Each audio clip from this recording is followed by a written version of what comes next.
podcast is just our opinions and facts gathered on the internet, and we do not wish to offend or cause any harm. Quick apology for mistakes we make in this podcast, whether it's saying the wrong thing, getting our facts wrong, or our bad pronunciation of names, cities, and etc. We also do not have the correct equipment yet, and we are calling over FaceTime overseas. Therefore, excuse our sound quality, and we hope you enjoy today's episode. Hello and welcome. This is Alex Taylor.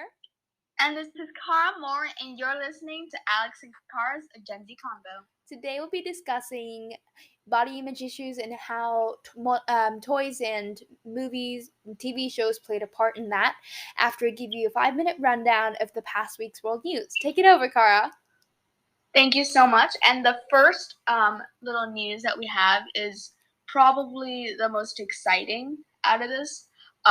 Taylor Swift has re-released her Red album, Taylor's version, and it has just dropped, and everyone has to go and listen to it right now. The stunning re-recorded album has been quoted as making a classic even better, and we agree in every single way. Comment on our social media and tell us which Red song, Taylor's version, is your favorite and what album you would like to see her re-record. My personal favorite would probably be either Run or All Too Well or This Is the Last Time or Come Back, Be Here. That one's great. The Moment I Knew as well. You know what? I could just list all of them.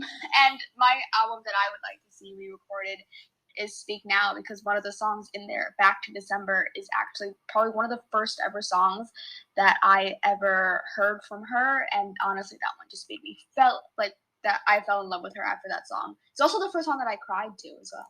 Alex, what's your favorite? What would you say? Okay. I think my favorite song on the Red album is obviously the All Too Well 10-minute version. Amazing. It's supposed to be fun. Turning 21. That line breaks my heart. Also that line. You kept me like a secret, and I kept you like an oath. Like an oath? It's so good. Also, another song. I also liked Nothing New and Begin Again. Those are my favorite.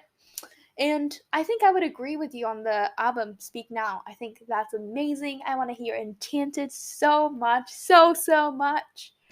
So excited. I know. Honestly, this woman is probably the most inspiring and brave. Like, she's the most amazing human being ever. I know. I absolutely love her. We love her so much, don't we? And the All Too Well short film. It was amazing. The thing is, her song in that film made me go through an entire relationship.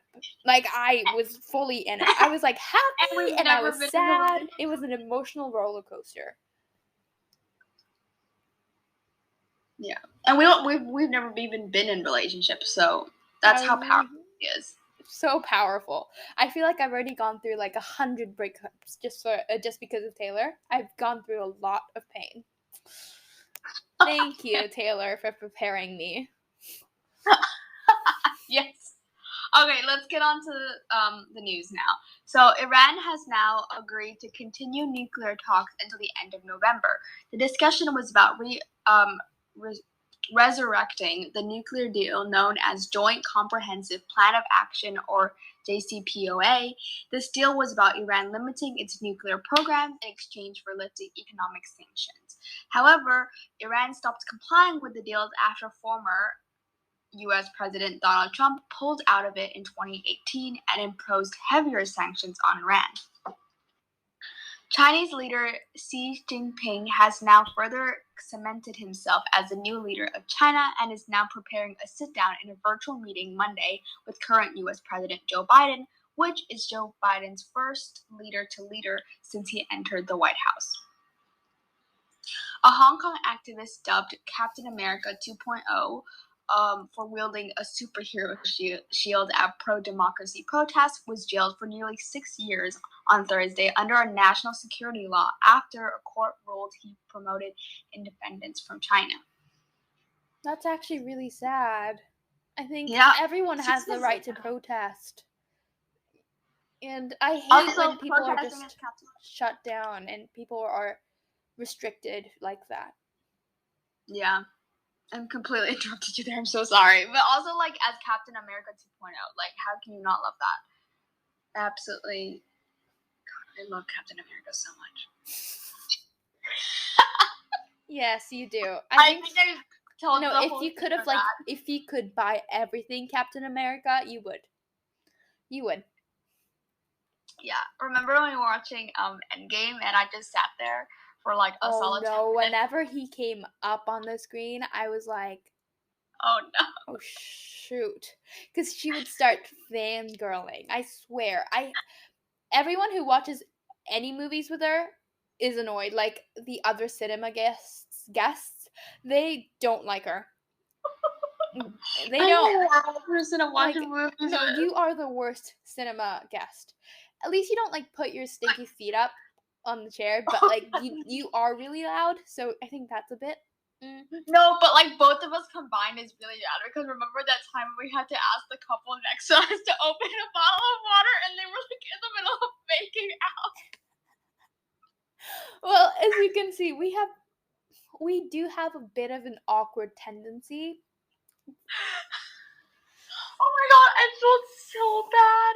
They were like really like cuddling and stuff, and then we just poked our head. Also, whenever we go to theaters, we always get the couple seat, and yeah. Yeah, we're not couples. It's just No. It's just the comfier one, you know. You just want a bigger space. And also, it's like and you can like share blankets and popcorn and that's drinks. fun. You know what? We're going off topic. I apologize. Let's move on. Okay, we're gonna move on. So Austria is days away from ordering millions of unvaccinated people to stay at home. Its chancellor said on Thursday. Some 3,000 baby river turtles native to the Amazon rainforest were released into a Peruvian river on Thursday after hatching from eggs kept on artificial beaches. Apologies for my reading there. I just got tongue twisted. Meghan, Duchess of Sussex, has apologized to a UK court for forgetting emails she exchanged with the aide who was going to brief the authors of unauthorized biography about her and Prince Harry, reports the UK's PA press agency. She added that she had no intention of to mislead the court. Also, Meghan Markle has like been under so much siege lately. Wait, what happened? Has she done something wrong now? Because last time we were like, oh, go Meghan, and now we're like, oh, boo Meghan, you know? What happened? I don't know. We, like, you mean we as in, like, society or we as in me and you? Oh, society. I don't know anything about the royal family. So I think that's basically it. Like, I know the queen, obviously. You know, like Prince Philip. Yeah, because he died and I saw the news. But like, our condolences. Our condolences. But we do not know anything about the royal family. So wait, what? I don't think the public knows a lot about the royal family either. So I don't know why everyone's being so terrible. I don't know. What I didn't like the most was the fact that there was a lot of prejudgment on her book, Bench. Yeah, and I feel like there was just a lot of judgment before on they even race. read it. And that's like all I know. There's like a lot racism. Yeah. I wasn't talking about. I mean, I was also talking about racism, but yeah, I think I saw the Bench because of Jack Edwards. Yes, Edwards. We love him so much. He's so sweet too. Yeah. Okay, moving on. Sorry, we keep getting off track today. Yeah. But yeah, he's so sweet, and I think we both love Jack Edwards. So moving on. Today is that a military court has sentenced an American journalist, Danny Fenster, to 11 years in prison with the charges of visa breaches, unlawful association with an illegal group, and indictment under Section 505A of Myanmar's Penal Code, which makes it a crime to publish a circulate comment that causes fear or spread false news. He was also fined $50 in their currency, just translated into the US dollars. 11 years, isn't that a little extreme? Yeah, I think it is. Well, I don't know. I don't know anything about the law, so. Well, it does sound extreme, doesn't it? Yeah. I just don't understand things, All right, let's move on to your topic, Alex. I'm actually really excited for this, so. Well, okay, so today's topic is an extension of the misogyny topic and something that I feel almost everyone experiences at least once in their lives. Whether it be a minor or extremely severe, now that I think of it, I think it also relates to the bullying topic because it is one of the main effects of bullying, the victim, and that's one of the categories. Yeah, and one of the reasons that people get bullied is because of their physical appearance. And if you haven't guessed it yet or skipped our intro, our topic today is body dysphoria and how media and toys has affected and still affects us to this day. Anything you want to add? No, just continue. I'm excited for this. Okay. Well, specifically, we'll be talking about the enormous effects that Barbie dolls and Disney princesses had on our current body image issues. And personally speaking, I love princesses. I've never watched Barbie. I've never had a Barbie doll. But you've never watched a Barbie movie? I was always on Disney. Well, I don't know if that's any better, but I still do have body image issues, so that's fun. Not really, but yeah. Not fun. Anyways, for 55 years, Barbie has held one of the top rankings for the most wanted Christmas gifts. This statistic clearly shows that the Barbie dolls have had an effect on so many of us. And I think we can all agree that the popular doll has at times caused body image issues and eating disorders. Yeah, and I want to quickly mention another effect that is not often talked about, and that is the gender stereotype being shown clearly in the dolls, which has evidently led to domestic violence and the gender pay gap. So there was like a Barbie doll, and it was a doctor, but it was an obstetrician or something like that. It was like a doctor who helps you give birth in that kind of way, and a baby. Oh. Yeah, you see like the gender stereotype. Yeah. And the doctor was a female thing, and the Barbie doll. You see, there's like a lot of stereotypes, Yeah, and also like the colors, how Barbie is pink and Ken is blue. Yeah. The body that the Barbie doll has, that specific hourglass shape that everyone knows, is outright impossible. And I'm sure that everyone can agree upon that, but somehow we still to this day strive for it and cry about it at night because of it. I just thought it was strange that we still want to attain a body shape which has been proven time and time again to be impossible. And also dangerous. Dangerous might be a little extreme, but like it is dangerous to. It causes so much danger. Like it makes people fall into eating disorders and I don't know, extreme dieting and stuff like that. It's not really healthy, and yeah. Doing research, her waist is said to be 20 centimeters smaller than a reference group of anorexic patients, and with her proportions, it has been said that she would not be able to menstruate or hold her head up. A Barbie is like literally impossible. It's not even like rare, it's downright impossible. Like you can't even hold your head up, and it's unhealthy. Wow. Yeah. Oh my God. This reminds me of the case. I think you might have you saw this too. We discussed this a couple weeks ago about that Australian model who was outing Victoria's Secret and how they put so much pressure on her that she had to she just stopped eating for 3 days straight. She stopped menstruating at the age of 21. She couldn't walk up a flight of stairs. And I think that's the dangerous. pressure. It's dangerous, frankly. I mean, I feel like I would understand people dieting and stuff like that if they don't have the healthiest body weight and the body mass percentage and stuff like that. But I don't know. But I don't agree with the extreme dieting and eating disorders. It's really sad to see people suffer through that. Definitely. Yeah. And I would like to mention again that Barbie is most popularly used/played with by children, and this is not specifically due to this problem, eating disorders and such are not specifically due to Barbie dolls. However, almost 40% of children do not like the way they look, and young girls as young as the age of 5 have shown that they want to become thinner. You see the problem there? At the Kids age are not of supposed to 5? think that way. They are just supposed to play and have fun. It's abnormal to want to be skinny at the age of 5. Yeah. It's dangerous.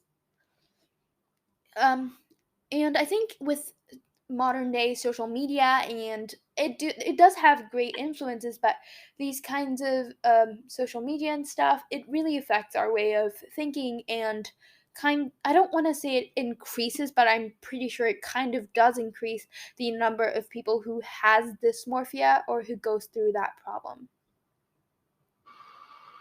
Yeah. Yeah, so the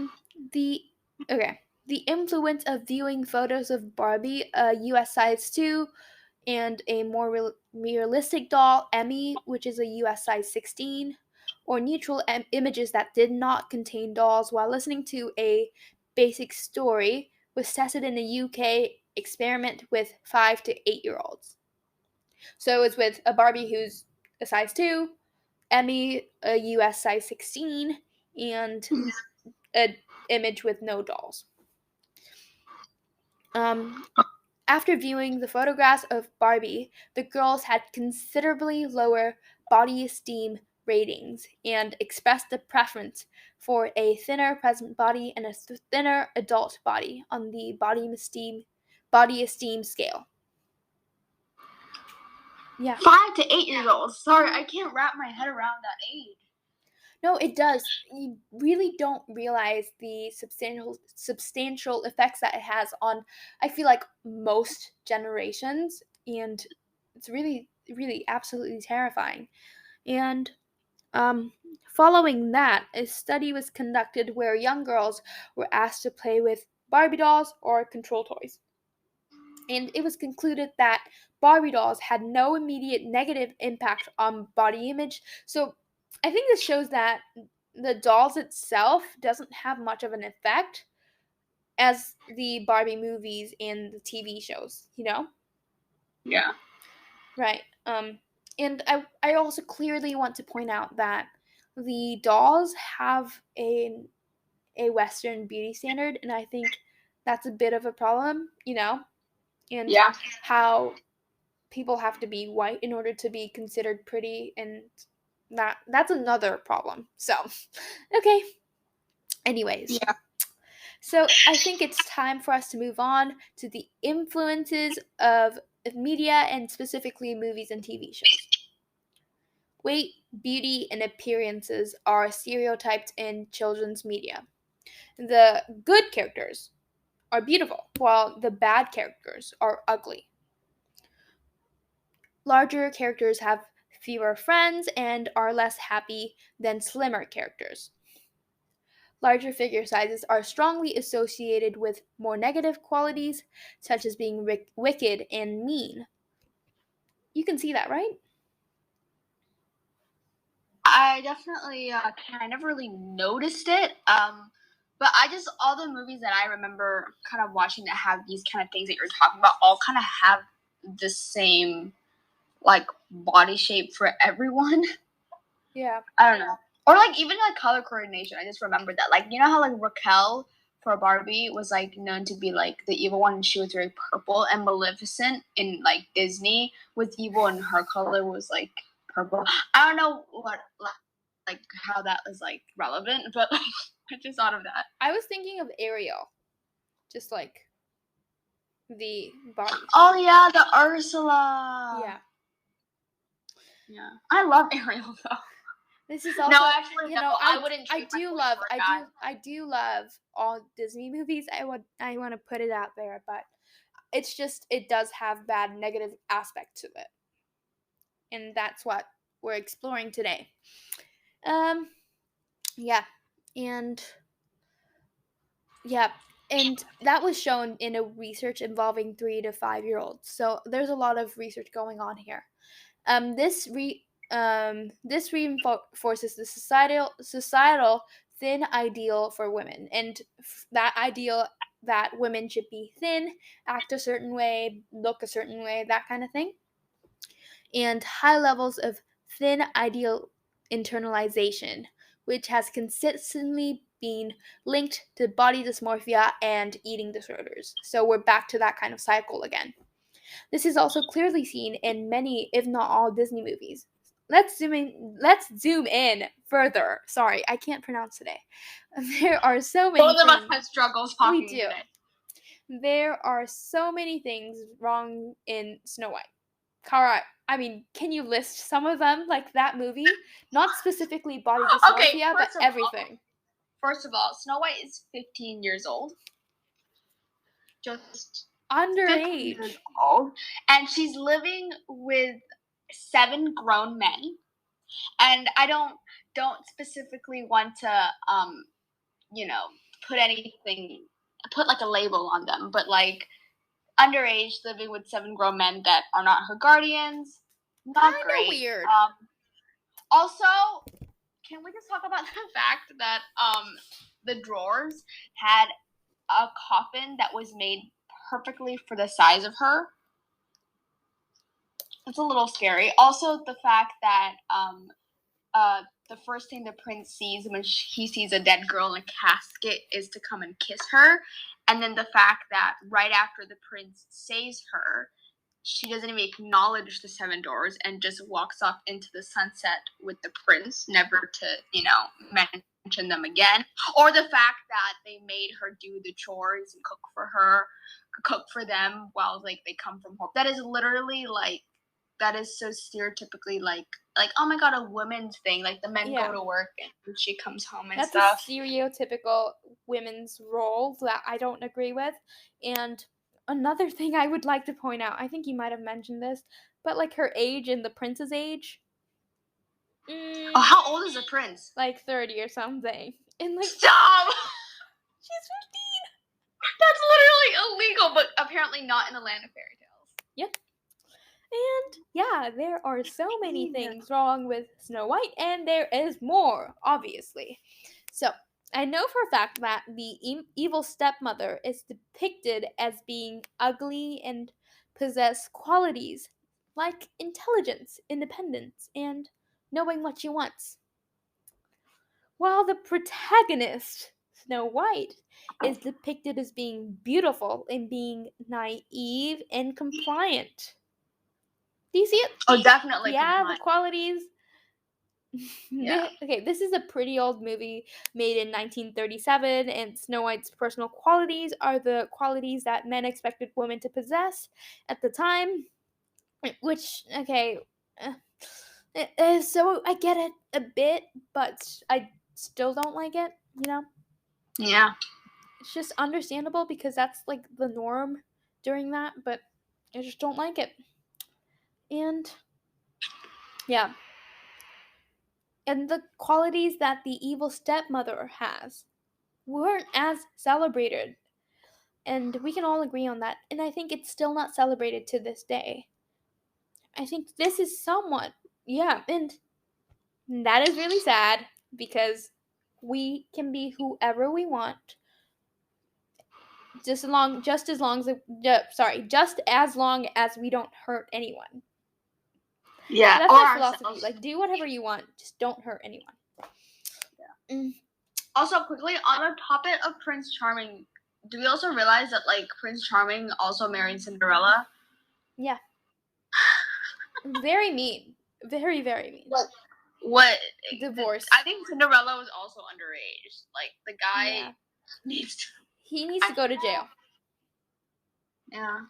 Also, like one of my favorites is actually Cinderella: A Twist in Time. That one kind of depicts, like how Anastasia used to be kind of like depicted as like definitely Evil. like for you, like how you just said, like evil, and like her character and how she like acts was very like obvious. I like how in the second one they made her much more like compassionate. But the thing I don't like is how the evil characters are depicted as being ugly, I think that's really, really unfair.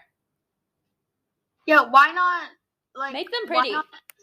Why not talk about like why they're like this? Can we just talk about the fact that make it complicated? No, but like this is like aimed at young children, so like no, like don't make them like bad. Make it doesn't have to be black and white. Just make it gray. Yeah. And also, can we talk about like how the fact that Anastasia and Drizella probably has a lot of like childhood trauma living in like under someone like Lady Tremaine? Yeah. Like they probably had a lot of self-esteem issues and body dysmorphia. Yeah. There you go. Relating to the topic. Anyways. Well, but I am glad that we have come this far as a society to really expose these things and finally admit that these things are wrong and not right. Or just like realizing it. Maybe sometimes we even like think about or sometimes we produce films and things like that like unconsciously. Like sometimes we don't even notice it. That the fact that we're creating these lifestyles, like books, and I've read so many books that actually I read a lot of books so far in like romance about like they're the very like typical like thin girls, thin guy, but I've also read a lot that had like these beautiful, strong, compassionate, brave, like curvy women, and they're just like it's normal. It's more normal. It just becomes so normal and endearing because then you kind of just realize that, oh, I don't care about what these characters look like. I just love the fact that the woman is so strong and she cares so much for like her family and her friends and her relationships.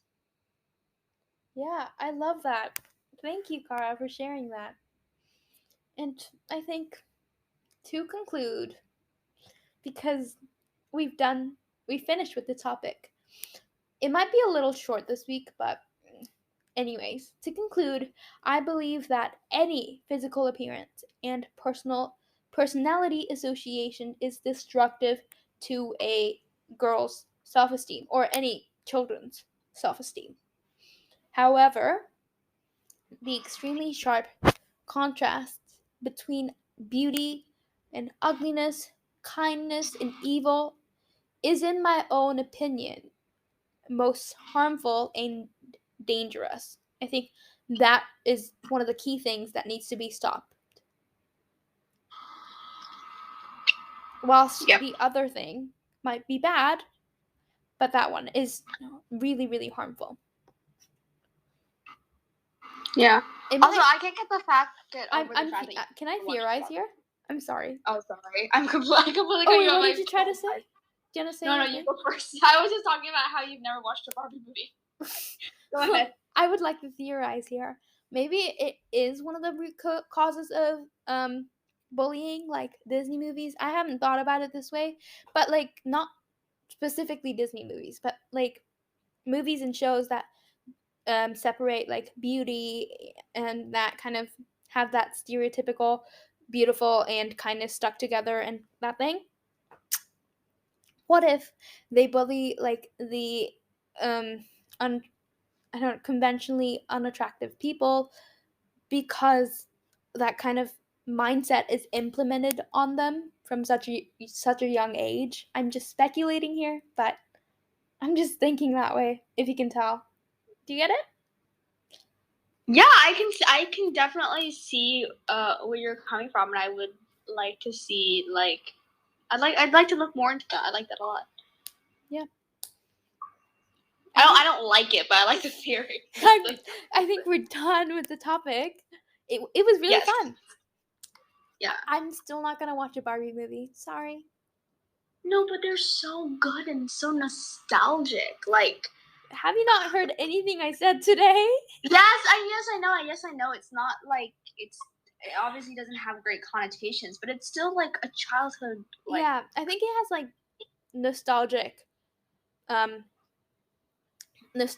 like I can't think of any words today. Just good nostalgic memories. Yeah, and memories and that kind of like historical connotation kind of thing. Like you have this backstory within you and you've watched it from a young age, so you kind of not relate, you kind of calm down after watching it and you feel at home. Well, that's me with Disney movies, and I think I'll stick to that. Okay. Sophia the First. Sophia the First was amazing. Also, like, the theme song is incredible. Yeah, amazing. Alright, so we're just gonna move on to our fun end because we've dragged this on. No, this thing deserves to be dragged on. But you don't have any more? No, I don't really have any more points. That's about it. You know what? We would like to see what you think on this. Please comment on our Instagram post or send us anything on our email. I think that's linked on our YouTube page. And also, go on our website to send us a message because we would love that. We would love to respond to those. Yeah. Right. So for our fun end, it's actually super heartwarming. So a dad of 4 has recently paid off 1,800 pounds of debt for school children's lunch. Simon Harris, the father, tweeted asking if he could pay off the debt to ensure that kids would be fed during school time. The story came to light when the school head teacher, Neil Foden, told parents that the school cooks had the right to not feed the kids if their lunch credit was overdue by 1 penny. The story was picked up by one of the Manchester United players, Marcus Rashford, who I actually really love, tweeted, "Has a pandemic not taught us anything? Can we not be understanding? Come on now." I think that is amazing. I love that story. It's really heartwarming, and I think we can really see the good in people after we talked about the bad. Yeah. It's a great way to end the episode. I love it. Yeah. Definitely. Also, I just realized by 1 penny is a little like that's not a lot. I remember my school lunch credit was like over like $5. My God. Yeah, same with me. I don't think I paid it off before I left. Sorry, school. Oh. Don't worry, I'll pay it for you when I get back. Yeah. No, we used to share lunches and it was so fun. Yeah, we used to like be like every other day. Also saved on money. So like that was smart. Share lunch. Also like if you lose it, the other person will. And we couldn't like eat a lot, so it was because the portions were way too big, so we kind of shared it, so we didn't waste any food, and we also saved money. There, that's so smart. It was so fun. Yeah. That's all we have for today. That's all we have for today. Anyways, subscribe, do whatever, just support us. It'd be great if you actually left us a review anywhere, because we will definitely see it. And please follow us on Instagram. I also hate self-promoting, but it is necessary because we do actually want to start making money by putting ads in here. So if you have anything you want to post, please send it to us, because all of the proceeds made on this podcast will be sent to charity. Yep. Yeah. Well, thank you for listening. Always yours, Alex and Cara. Bye. Bye. See you next week.